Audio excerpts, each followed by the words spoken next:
In those days, the Philistines gathered their forces to fight against Israel. Achish said to David, "You must understand that you and your men will accompany me in the army." David said, "Then you will see for yourself what your servant can do." Achish replied, "Very well. I will make you my bodyguard for life." Now Samuel was dead, and all Israel had mourned for him and buried him in his own town of Ramah. Saul had expelled the mediums and spiritists from the land.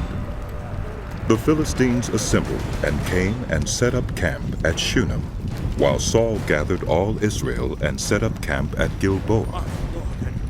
When Saul saw the Philistine army, he was afraid. Terror filled his heart. He inquired of the Lord, but the Lord did not answer him by dreams or Urim or prophets.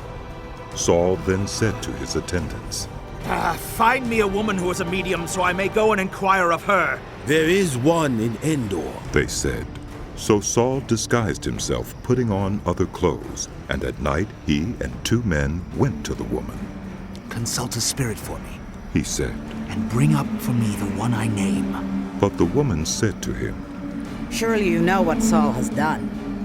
He's cut off the mediums and the spiritists from the land.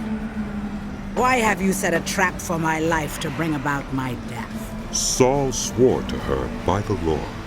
"As surely as the Lord lives, you will not be punished for this. Then the woman asked, Whom shall I bring up for you? Bring up Samuel." He said.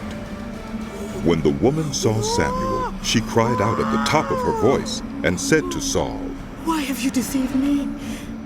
You are Saul. The king said to her, "Don't be afraid. What do you see?" the woman said.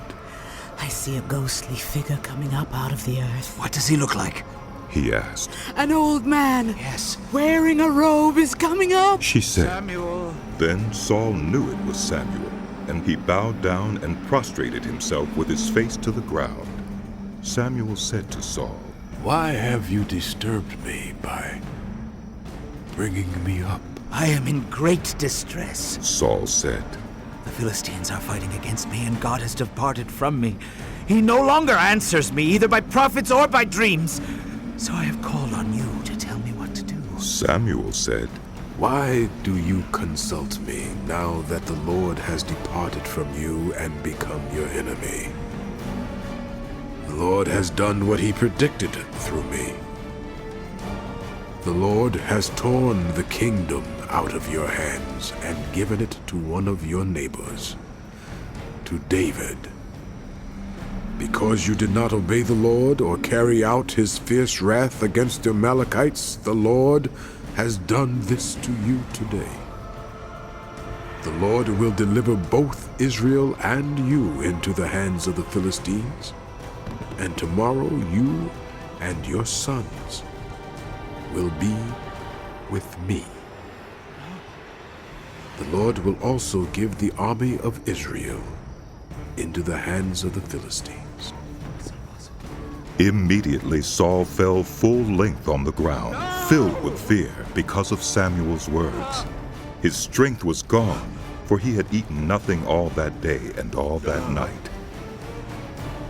When the woman came to Saul and saw that he was greatly shaken, she said, Your servant has obeyed you.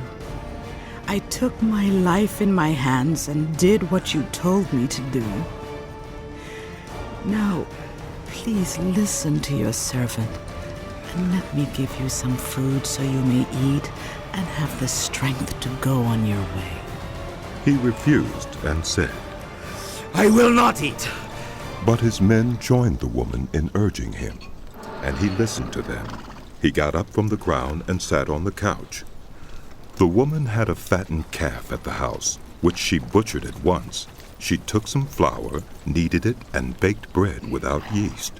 Then she set it before Saul and his men, and they ate. That same night they got up and left.